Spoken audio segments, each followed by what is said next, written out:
തോബിത്തിൻ്റെ പുസ്തകത്തിൽ തൻ്റെ ആദ്യ രാത്രിയിൽ തോബിയാസ് ഭാര്യ സാറായോടൊപ്പം നടത്തുന്ന പ്രാർത്ഥന ഇങ്ങനെയാണ്: ദൈവമേ, ഞാനിവളെ സ്വീകരിക്കുന്നത് ജഡികമായ അഭിലാഷത്താലല്ല, നിഷ്കളങ്കമായ പ്രേമത്താലാണ്. ഇവളോടൊത്ത് വാർദ്ധക്യത്തിലെത്തുന്നതിന് എന്നെ അനുഗ്രഹിക്കണമേ എന്നതാണ് ആ പ്രാർത്ഥന. തൻ്റെ പ്രിയ സഖിയോടൊപ്പം മരണത്തോളം പുലരണമെന്ന മോഹമാണ് തോബിയാസിൻ്റെ പ്രാർത്ഥനയെ അർത്ഥപൂർണവും ശ്രേഷ്ഠതരവും സുന്ദരവുമാക്കി മാറ്റുന്നത്.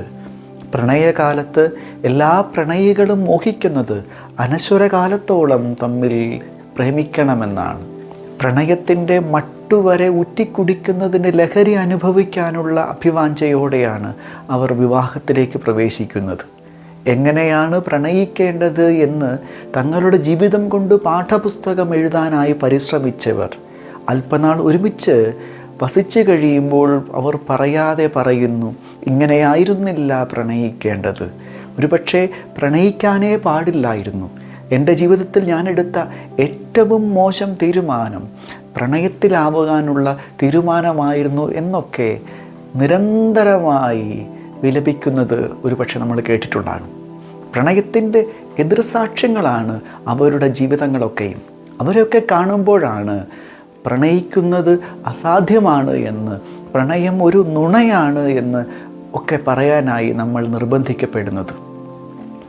അവരെ അങ്ങനെ ജീവിക്കാനായി പ്രേരിപ്പിക്കുന്ന ചില മനോഭാവങ്ങളെയും കാരണങ്ങളെയും കുറിച്ച് മുൻ എപ്പിസോഡിൽ നമ്മൾ വിശദമായി ചർച്ച ചെയ്തതാണ്. എന്നാൽ വേറെ ചില മനുഷ്യരുണ്ട്, തീവണ്ടിപ്പാളം കണക്കെ കൈകോർത്തു പിടിച്ച് അതിദീർഘദൂരം പതുക്കെ നടന്നു പോകുന്നവർ. അവർ പരസ്പരം വിവാഹത്തിലൂടെ സ്വന്തമാക്കിയതിനു ശേഷവും പ്രണയത്തിൻ്റെ വീഞ്ഞുകുടം വറ്റിപ്പോയില്ല എന്നു മാത്രമല്ല, അതിലിപ്പോഴും ഒരു ആർദ്രമായ നനവും നിറവും അവർ അവശേഷിപ്പിച്ചിട്ടുണ്ട് എന്ന് നമുക്ക് കാണാനായി കഴിയും. അവർ തങ്ങളുടെ പ്രണയ ജീവിതം കൊണ്ട് ചുറ്റുമുള്ള പരിസരത്തെ കൊതിപ്പിച്ചിട്ടുണ്ട്. ഒരുപക്ഷെ അവരെപ്പോലെയുള്ള ചിലരുടെ ജീവിതം കണ്ടിട്ടാണല്ലോ ഇങ്ങനെയാണ് പ്രണയിക്കേണ്ടതെന്ന് കാലാകാലങ്ങളായി മനുഷ്യർക്ക് തോന്നിക്കൊണ്ടിരിക്കുന്നത്. എന്ത് മാന്ത്രിക വിദ്യ ഉപയോഗിച്ചാണ് അവർ പ്രണയത്തേൻകുട വറ്റിപ്പോകാതെ, വരണ്ടു പോകാതെ, ചോർന്നു പോകാതെ സൂക്ഷിച്ചത് എന്നുള്ള ഒരു ആലോചന കുറേ കൂടി ദീർഘനാൾ പ്രണയത്തിലായിരിക്കാൻ, വിവാഹത്തിനപ്പുറവും പ്രണയിക്കാൻ നമ്മെ സഹായിച്ചാലോ? എന്ത് സവിശേഷ ഗുണങ്ങളാണ് അവർക്കിടയിൽ പ്രവർത്തിച്ചത് എന്നുള്ള ഒരു അന്വേഷണമാണ് ഈ നിലാക്കീർ എപ്പിസോഡിൻ്റെ വിഷയം. എല്ലാവർക്കും നിലാക്കീറിലേക്ക് സ്വാഗതം. നിങ്ങൾ പ്രണയത്തിലാണോ? വിവാഹത്തിലേക്ക് പ്രവേശിക്കാൻ നിങ്ങൾ ആഗ്രഹിക്കുന്നുണ്ടോ? മരണത്തോളം പ്രണയിക്കണമെന്ന് നിങ്ങൾ മോഹിക്കുന്നുണ്ടോ? എങ്കിൽ ഒരു പരീക്ഷ നിങ്ങൾ എഴുതേണ്ടതുണ്ട്. ചില സവിശേഷ ഗുണങ്ങൾ എനിക്ക് ഉണ്ട് എന്ന് ഉറപ്പ് വരുത്തേണ്ടതുണ്ട്. കാരണം അല്പകാലത്തേക്ക് ജീവിക്കാൻ വേണ്ടിയല്ലല്ലോ നിങ്ങൾ വിവാഹം കഴിക്കുന്നത്. മരണത്തോളം ഒരുമിച്ച് പുലരാനായി നിങ്ങൾ മോഹിക്കുന്നുണ്ട് എങ്കിൽ അത്രനാൾ ഒരുമിച്ച് നടക്കാൻ സഹായിക്കുന്ന ചില സവിശേഷ ഗുണങ്ങൾ എനിക്കുണ്ട് എന്ന്, ഞങ്ങൾക്കുണ്ട് എന്ന് ഉറപ്പ് വരുത്തേണ്ടതില്ലേ? അതിനുശേഷം മാത്രം വിവാഹത്തിലേക്ക് പ്രവേശിക്കുന്നതാവില്ലേ നല്ലത്? ഒരുപക്ഷെ പ്രണയത്തിലായിരിക്കുമ്പോൾ തമ്മിൽ പിരിഞ്ഞു പോകാൻ നിങ്ങൾ ഇരുപേരും തീരുമാനിച്ചാൽ മതിയാകും. എന്നാൽ പ്രണയത്തിന് ശേഷം വിവാഹത്തിലേക്ക് കടന്നു കഴിഞ്ഞാൽ നിങ്ങൾക്ക് രണ്ടുപേർക്ക് മാത്രമായി തീരുമാനമെടുക്കാൻ കഴിയില്ല.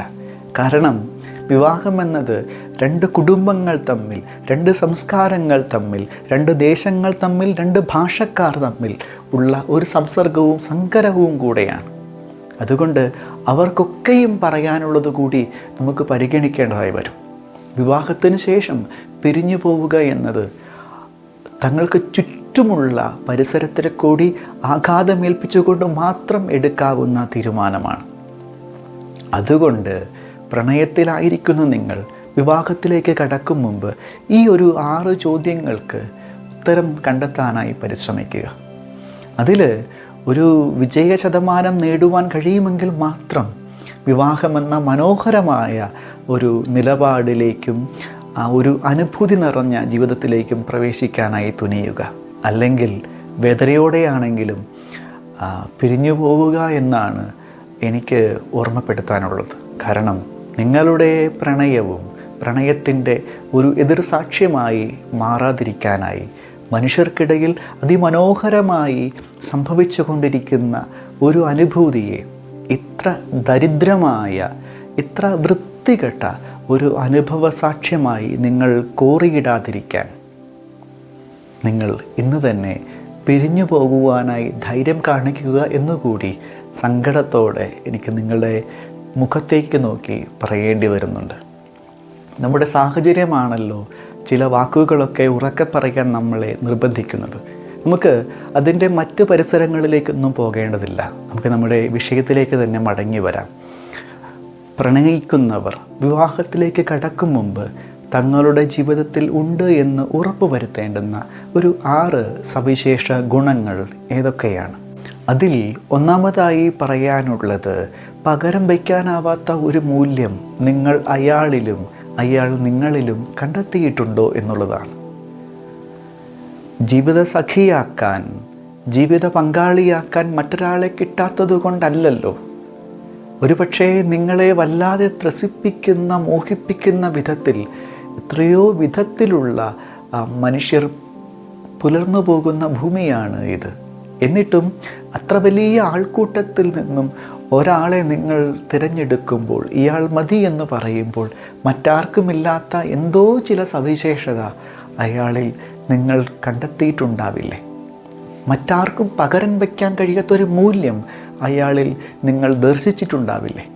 അതിന് കഴിയില്ലെങ്കിൽ അയാളെ തിരഞ്ഞെടുക്കുന്നതിൽ എന്ത് പ്രത്യേകതയാണ് ഉള്ളത്? ഒരാൾക്കൂട്ടത്തിൽ നിന്നും ഒരാളെ തിരഞ്ഞെടുക്കുന്നതിന് തീർച്ചയായും ചില സവിശേഷത ഉണ്ടായേ മതിയാകും. വിവാഹം കഴിക്കുന്നതും ഹോട്ടലിൽ ഭക്ഷണം ഓർഡർ ചെയ്യുന്നതും ഒരുപോലെയാണ് എന്ന് പറയാറുണ്ട്. ഒരു ഭക്ഷണം ഓർഡർ ചെയ്ത് അത് വന്നതിന് ശേഷം അടുത്തവൻ്റെ പാത്രത്തിൽ വിളമ്പിയിട്ടുള്ള വിഭവത്തിൻ്റെ നിറവും സുഗന്ധവും ആസ്വദിച്ച് അത് മതിയായിരുന്നു എന്ന് പറയേണ്ടി വരുന്നത് ഞാൻ ഓർഡർ ചെയ്ത ഭക്ഷണം എൻ്റെ ശരിയായ തിരഞ്ഞെടുപ്പല്ലായിരുന്നത് കൊണ്ടാണ്. അതിനെ ഞാൻ ശരിയായി അഭിലഷിച്ചിട്ടില്ലാത്തത് കൊണ്ടാണ്. അത് യഥാർത്ഥമായ എൻ്റെ കൊതി അല്ലായിരുന്നത് കൊണ്ടാണ്. അതല്ലായിരുന്നെങ്കിൽ മറ്റൊരാളുടെ വിഭവത്തേക്ക് നോക്കി ഞാൻ കൊതിക്കുമായിരുന്നില്ലല്ലോ. വിവാഹത്തിലും ഇത് തന്നെ സംഭവിക്കും, പ്രണയത്തിലും ഇത് തന്നെ സംഭവിച്ചേക്കാം. അതുകൊണ്ടാണ് നിങ്ങളുടെ ജീവിത പങ്കാളിയായി തിരഞ്ഞെടുക്കുവാൻ പോകുന്ന നിങ്ങളുടെ പ്രണയി മറ്റെല്ലാവരിൽ നിന്നും വ്യത്യസ്തനാകുന്ന ഒരധിക മൂല്യം അതെന്താണ് എന്ന് നിങ്ങൾ കണ്ടെത്തേണ്ടതുണ്ട്. അയാളിൽ അങ്ങനൊരു മൂല്യം കണ്ടെത്തിയിട്ടില്ല എങ്കിൽ ആർക്കും അയാൾക്ക് പകരമായി നിൽക്കാൻ കഴിയും. ഒരുപക്ഷെ ഒരു പ്രണയത്തിന്, വിവാഹത്തിനു ശേഷം വീണ്ടും മറ്റൊരു പ്രണയം സംഭവിക്കുന്നത് ഞാൻ തേടിയ എന്തോ അയാളിൽ ഇല്ല എന്നുള്ള തിരിച്ചറിവിലാണല്ലോ. അതിനർത്ഥം എൻ്റെ കണ്ടെത്തൽ തെറ്റായി പോയി എന്ന് തന്നെയാണ്. പ്രണയത്തിൽ നിങ്ങൾക്ക് തെറ്റുപറ്റിയേക്കാം, പക്ഷേ ദീർഘനാൾ പ്രണയിച്ച് വിവാഹത്തിലേക്ക് പ്രവേശിക്കുമ്പോഴും വിവാഹത്തിലും തെറ്റുപറ്റി എന്നുള്ളത് എന്നുറക്കെ പറയുന്നത് നിങ്ങളോട് കാണിക്കുന്ന നീതികേട് മാത്രമല്ലല്ലോ. നിങ്ങളുടെ ജീവിതത്തിലേക്ക് നിങ്ങൾ ചേർത്തു പിടിച്ച നിങ്ങളുടെ പങ്കാളിയോടുകൂടെയുള്ള നീതികേടാണല്ലോ. ഞാനൊരാളെ എന്നോട് ചേർത്തു പിടിക്കുന്നത് എന്നെ കുറേ കൂടി മൂല്യവത്താക്കി മാറ്റാൻ വേണ്ടിയാണ്. അയാളോട് ചേർന്നിരിക്കുന്നത് വഴി എന്ത് അധികമായ മൂല്യമാണ് എന്നോട് കൂട്ടിച്ചേർക്കപ്പെടുന്നത് എന്ന് ചോദിക്കുന്നത് യഥാർത്ഥത്തിൽ ഞാൻ അയാളിൽ ഒരു മൂല്യം കണ്ടെത്തിയിട്ടുണ്ടോ എന്ന് തിരിച്ചറിയാനായി നമ്മെ സഹായിച്ചേക്കും. രണ്ടാമതായി, എനിക്ക് അയാളോട് ആദരവ് തോന്നുന്നുണ്ടോ? ഈ ഒരു ചോദ്യം വളരെ നിസ്സാരമായി തോന്നിയേക്കാം. ആദരവാണോ പ്രണയത്തിൻ്റെ അടിസ്ഥാനം എന്നൊക്കെ ചോദിക്കാൻ തോന്നിയേക്കാം. പക്ഷേ ഒന്നോർക്കണം, തുല്യതയുള്ളവർക്കിടയിലാണ് പ്രണയവും സ്നേഹവും ഒക്കെ സംഭവിക്കുന്നത്. എന്നാൽ ഞാൻ അയാളെ സ്വീകരിക്കുകയാണെങ്കിൽ അയാൾക്ക് സന്തോഷമുണ്ടാകുന്നു, അല്ലെങ്കിൽ അയാളുടെ ജീവിതത്തിൽ നന്മ നിറഞ്ഞ മാറ്റങ്ങൾക്ക് ഞാൻ കാരണമാകുന്നു എന്നതുകൊണ്ട് അയാളുടെ പ്രണയാഭ്യർത്ഥനയ്ക്ക്, വിവാഹാഭ്യർത്ഥനയ്ക്ക് ഞാൻ യെസ് പറയാമെന്ന് ഒരാൾ കരുതുമ്പോൾ അയാളിൽ ഉദിച്ചു പൊടിയുന്നത് പ്രണയമല്ല, അനുകമ്പയാണ്. എന്നെക്കാളും താഴെയുള്ള ഒരു മനുഷ്യനോട് തോന്നുന്ന കരുണയാണത്. കരുണയെ പ്രണയമെന്ന് ധരിച്ച് അയാളോടൊപ്പം ജീവിതം ആരംഭിച്ചാൽ എന്താണ് സംഭവിക്കുക? അവർക്കിടയിൽ ഒരിക്കലും തുല്യരെന്ന ബോധമുണ്ടാവില്ല. ഞാൻ അയാളെക്കാളും സുപ്പീരിയർ ആണ് എന്നുള്ള വിചാരമുള്ളത് കൊണ്ട്, ഞാൻ ഇയാൾക്ക് വേണ്ടി എന്തോ മഹത്തായ കാര്യങ്ങൾ ചെയ്തിട്ടുണ്ട് എന്നുള്ള അഹന്തയുള്ളത് കൊണ്ട് ഒരിക്കലും ഇവർക്ക് പ്രണയത്തിലാവാൻ കഴിയില്ല. അവിടെ ഇരുവരുടെയും ഈഗോകൾ അതിശക്തമായി മല്ലിടും. അവർക്ക് പിരിഞ്ഞു പോകേണ്ടി വരും. അതുകൊണ്ട് നിങ്ങൾക്ക് ആദരവ് തോന്നാത്ത ഒരാളെ പ്രണയിക്കുന്നതും അയാളോടൊപ്പം വിവാഹ ജീവിതം ആരംഭിക്കുന്നതും നിങ്ങളോട് മാത്രം കാട്ടുന്ന നീതികേടല്ല, ആ മനുഷ്യനോട് കൂടി കാട്ടുന്ന നീതികേടാണ്, വഞ്ചനയാണ് എന്നുകൂടെ പറയേണ്ടി വരും. മൂന്നാമത്തെ ഒരു ചോദ്യം, മടുപ്പില്ലാതെ പരസ്പരം പറയാനും കേൾക്കാനും കഴിയുമോ എന്നുള്ളതാണ്. ഒരുപക്ഷെ കൊതി തീരാതെ പറയാനും ഉറ്റുനോക്കിയിരിക്കാനും കേൾക്കാനുമുള്ള അഭിവാഞ്ചയാണ് പ്രണയത്തെ മുന്നോട്ട് കൊണ്ടുപോകുന്നത്. എന്നാൽ ഇടയ്ക്ക് വെച്ച് നിങ്ങൾക്ക് പറയാനുണ്ടായിരുന്ന എല്ലാ വാക്കുകളും നഷ്ടപ്പെട്ടു പോകുന്നതായി, കൊള്ളയടിക്കപ്പെട്ടതായി തോന്നുന്നുവെങ്കിൽ അവിടെ വെച്ച് തിരിഞ്ഞു നടക്കുന്നതാണ് ഏറ്റവും ഉചിതം. ഒരു കാര്യം ഓർക്കണം, ഒരേ ഇഷ്ടങ്ങളുള്ള മനുഷ്യരൊന്നുമല്ല ഒന്നു ചേരുന്നത്. രണ്ട് ഭിന്ന ധ്രുവങ്ങളിൽ കഴിയുന്ന സമയത്തും തമ്മിൽ അവരെ അടുപ്പിച്ച് ഒട്ടിച്ചു നിർത്തുന്ന ചില ഘടകങ്ങൾ അവർക്കിടയിൽ പ്രവർത്തിക്കും. അതിൻ്റെ പേരാണല്ലോ പ്രണയം. അപ്പോൾ പരസ്പരം പറയാനുള്ള, പരസ്പരം കേൾക്കാനുള്ള താല്പര്യം എന്നിൽ ബാക്കിയുണ്ടോ എന്ന് ഉറപ്പ് വരുത്തിയതിന് ശേഷം മാത്രം പ്രണയത്തിൽ നിന്നും വിവാഹത്തിലേക്കുള്ള ചുവടുകൾ വെച്ചു തുടങ്ങുന്നതാവും ഉചിതമെന്ന് പറയാൻ തോന്നുന്നു. നാലാമത്തെ ചോദ്യം, അയാളുടെ കൂടെയായിരിക്കാൻ എനിക്ക് എന്തെങ്കിലുമൊക്കെ നഷ്ടപ്പെടുത്തേണ്ടതുണ്ടോ എന്നുള്ളതാണ്. ഒരുപക്ഷെ ആ വ്യക്തിയുടെ കൂടെ കഴിയാൻ എനിക്ക് എൻ്റെ ഇഷ്ടങ്ങളൊക്കെയും മാറ്റിവെക്കേണ്ടി വരുമെങ്കിൽ, ഞാൻ വളരെ എൻ്റെ ജീവിതത്തിൻ്റെ അഭിലാഷങ്ങളായി സൂക്ഷിച്ചിരുന്ന, തേടിയിരുന്ന, നിറവേറ്റാൻ മോഹിച്ചതൊക്കെയും മാറ്റിവെക്കാൻ നിർബന്ധിതനാകുമെങ്കിൽ ഒരു വിചാരം എനിക്ക് നടത്തേണ്ടതായി വരും. ഒരാളെ സ്വന്തമാക്കാനായി അധികമായത് നഷ്ടപ്പെടുത്തേണ്ട ഒരു സാഹചര്യം രൂപപ്പെടുകയാണെങ്കിൽ പിന്നീട് നിരന്തരമായി ഇയാൾ ഇതിനെക്കുറിച്ച് പറയും. അയാൾക്ക് പിന്നീട് ഖേദം തോന്നും, താൻ പലതും നഷ്ടപ്പെടുത്തിയിട്ടാണല്ലോ ഈ വിലകെട്ടതിനെ, ഈ കാക്കപ്പൊന്നിനെ പൊന്നെന്ന് കരുതി ചേർത്തു പിടിച്ചത് എന്ന് ചിന്തിക്കുന്നതോടുകൂടി അവിടെ വലിയ സംഘർഷം രൂപപ്പെടുകയാണ്. അഞ്ചാമത്തെ ഒരു ചോദ്യം, എനിക്ക് ഞാനായിരിക്കാൻ കഴിയുമോ എന്നുള്ളതാണ്. എൻ്റെ കൂടെയുള്ള ആളെ തൃപ്തിപ്പെടുത്താനായി ചിലപ്പോൾ അയാളെ ഭയപ്പെട്ടതുകൊണ്ട് എനിക്ക് എന്നെ തന്നെ മറച്ചു പിടിക്കേണ്ടി വരുമോ? അയാൾക്ക് ഇഷ്ടമുള്ള കാര്യം എനിക്ക് വെറുപ്പായിട്ടും അത് അയാൾക്ക് ഇഷ്ടമാണ് എന്നതുകൊണ്ട് മാത്രം അതിനെക്കുറിച്ച് വൗ സുന്ദരം എന്ന് നുണ പറയാൻ എനിക്ക് എൻ്റെ മുന്നിൽ തന്നെ ഒരു തിരശീല ഇട്ടുകൊണ്ട് എന്നെ അയാളിൽ നിന്നും മറച്ചു പിടിക്കേണ്ട ഗതികേടിലാണ് ഞാൻ എൻ്റെ പ്രണയകാലത്തെങ്കിൽ മുന്നോട്ട് ഒരു ചുവട് പോലും വയ്ക്കാനായി ഇനി നിങ്ങൾ ശ്രമിക്കരുത്. നിങ്ങൾക്ക് നിങ്ങളായിരിക്കാൻ ഇന്ന് തന്നെ കഴിയുന്നില്ല എങ്കിൽ നാളെ നിങ്ങളെ പരസ്പരം അടുപ്പിക്കുന്ന എല്ലാ വികാരങ്ങളും ശമിപ്പിക്കപ്പെടുന്ന വരണ്ട കാലത്തിൽ എങ്ങനെ നിങ്ങൾ അയാളോടൊപ്പം ഉണ്ടും ഉറങ്ങിയും കഴിയുമെന്നുള്ളതാണ് ഇവിടുത്തെ ചോദ്യം. അതുകൊണ്ട് എനിക്ക് ഞാനായിരിക്കാൻ കഴിയില്ല എന്നുണ്ടെങ്കിൽ ഇന്ന് ഞാൻ അവസാനിപ്പിക്കേണ്ട ഒരു യാത്രയാണ് എൻ്റെ പ്രണയ ജീവിതമെന്ന് നമുക്ക് വേദനയോടെ ഓർമ്മപ്പെടുത്തേണ്ടതായി വരും. 6, എൻ്റെ സാധ്യതകളിലേക്ക് വളരാൻ അയാൾ എന്നെ സഹായിക്കുമോ എന്നുള്ളതാണ്. എല്ലാ മനുഷ്യരും സാധ്യതകളിലേക്ക് പിറന്നു വീഴുന്ന മനുഷ്യരാണ്. സാധ്യതകളൊക്കെയും വിത്തുപോലെയാണ്. എന്നിട്ടും എൻ്റെ സാധ്യതകളെയൊക്കെയും കുഴിച്ചു മൂടിക്കൊണ്ട് എനിക്ക് ഒരാളോടൊപ്പം ജീവിക്കാൻ നിർബന്ധിതനായാൽ സ്വാഭാവികമായും പിന്നീട് ഞാൻ വീണ്ടും വിചാരം നടത്തും. അതുകൊണ്ട് തന്നെ എൻ്റെ സാധ്യതകളിലേക്ക് വളരാൻ അയാൾ എന്നെ സഹായിക്കുമോ എന്നുള്ള ചോദ്യം വളരെ വളരെ പ്രസക്തമാണ്. അപ്പോൾ ഇങ്ങനെയുള്ള ചില ചോദ്യങ്ങളൊക്കെ ചോദിക്കുമ്പോൾ ഒരുപക്ഷെ എന്നെ കേട്ടിരിക്കുന്ന കുറച്ച് പഴക്കമുള്ള മനസ്സുകൾക്ക് തോന്നും ഇങ്ങനെയൊക്കെ ഉള്ള ഒരു ജീവിതം സാധ്യമാണോ എന്ന്. ശരിയായിരിക്കാം, മുൻകാലങ്ങളിൽ പലതുകൊണ്ടും കോംപ്രമൈസ് ചെയ്യാൻ മനുഷ്യർ നിർബന്ധിതരായിരുന്നു. പക്ഷേ ഇന്നത്തെ തലമുറ അങ്ങനെയല്ല. അവർക്ക് ഒരുമിച്ച് പുലരാൻ കഴിയില്ല എന്ന് തോന്നിയാൽ എന്നാൽ പിന്നെ പിരിഞ്ഞേക്കാം എന്ന് വളരെ ലാഘവത്തോടുകൂടി പറയാൻ ശീലിപ്പിക്കപ്പെട്ട മനസ്സുള്ള മനുഷ്യരാണ്. അപ്പോൾ അതുകൊണ്ട് തന്നെ ചില കാര്യങ്ങൾ ഇല്ല എന്ന് ഉറപ്പുണ്ടെങ്കിൽ അതിന് പ്രയത്നിക്കാതിരിക്കുന്നതാവും ഉചിതം. പ്രണയത്തിൽ ആരംഭിച്ച നിങ്ങൾ വിവാഹത്തെക്കുറിച്ച് ചിന്തിക്കുന്നുണ്ടോ? എന്നാൽ മരണത്തോളം ഞങ്ങൾക്ക് സ്നേഹിക്കാൻ കഴിയുമെന്നുള്ള സന്ദേഹം ഉള്ളിലുണ്ടോ? ഇടയ്ക്ക് വെച്ചെങ്ങാനും ഈ പ്രണയം തീർന്നു പോയാൽ ഈ പാവം ഞങ്ങൾ എന്തു ചെയ്യുമെന്നുള്ളൊരു അങ്കലാപ്പ് അടിവയറിലൂടെ ഇടയ്ക്കെപ്പോഴൊക്കെയോ കടന്നു പോകുന്നുണ്ടോ? അങ്ങനെയെങ്കിൽ പ്രണയത്തിൽ നിന്നും വിവാഹത്തിലേക്ക് കടക്കും മുമ്പ് നിങ്ങൾക്കിടയിലെ പ്രണയം എത്രമേൽ ദൃഢതരമാണ് എന്നറിയാനുള്ള ഒരു വഴി പറഞ്ഞു തരട്ടെ. Take a break. അത് ലളിതമായ ഒരു കാര്യമായി, നിസ്സാരമായ ഒന്നായി തോന്നിയേക്കാം.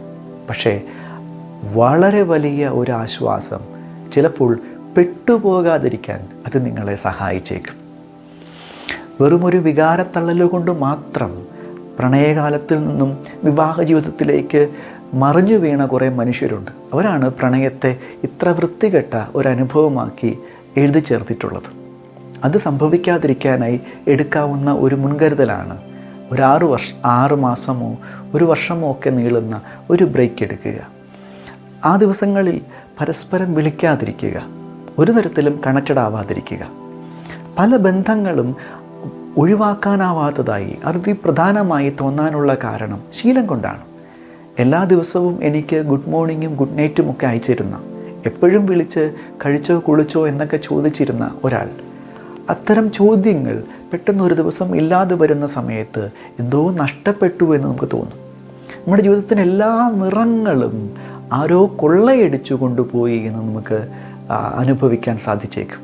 എന്നാൽ കുറച്ച് നാൾ കഴിയുമ്പോൾ നമ്മൾ മനസ്സിലാകും, അയാളില്ലെങ്കിലും, അയാളുടെ ഗുഡ് മോർണിംഗും ഗുഡ് നൈറ്റും ഇല്ലെങ്കിലും എൻ്റെ ആകാശത്ത് സൂര്യൻ ഉദിക്കുമെന്നും അവിടെ നക്ഷത്രങ്ങൾ ഭാരി വിതറപ്പെടുമെന്നും അവിടെ നിലാവ് അതിൻ്റെ പാൽ പുഞ്ചിരി പൊഴിക്കുമെന്നും ഒക്കെയുമുള്ള തിരിച്ചറിവിൽ എത്തി നിൽക്കുമ്പോൾ അഹോ രക്ഷപ്പെട്ടു എന്നുകൂടി നമ്മൾ ചിലപ്പോൾ ഉള്ളിൽ പറഞ്ഞേക്കും.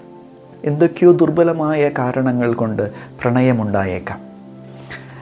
പരസ്പരം അടുത്തു നിൽക്കാൻ ജൈവികമായ, രാസപരമായ, മാനസികമായ ചില കാരണങ്ങളുള്ളതുകൊണ്ട് ഇത്രയും നാൾ പ്രണയത്തിൻ്റെ കൊച്ചോടം നമ്മൾ തുഴഞ്ഞു വന്നിട്ടുണ്ടാകാം. പക്ഷേ ഇത് മാത്രം കൊണ്ട് വിവാഹത്തിലേക്ക് കടക്കാൻ കഴിയില്ലല്ലോ. അപ്പോൾ വിവാഹത്തിലേക്ക് കടക്കാൻ, മരണത്തോളം ഒരുമിച്ചിരിക്കാൻ, ഒരുമിച്ച് നടക്കാൻ, ഒരുമിച്ചുറങ്ങാൻ മാത്രം സഹായിക്കുന്ന, അത്രത്തോളം ഞങ്ങളെ ചേർത്ത് നിർത്തുന്ന ഘടകങ്ങൾ എന്തെങ്കിലും ഉണ്ടോ എന്ന് ഉറപ്പ് വരുത്താനായി ഈ ബ്രേക്കപ്പ് കാലം സഹായിക്കും.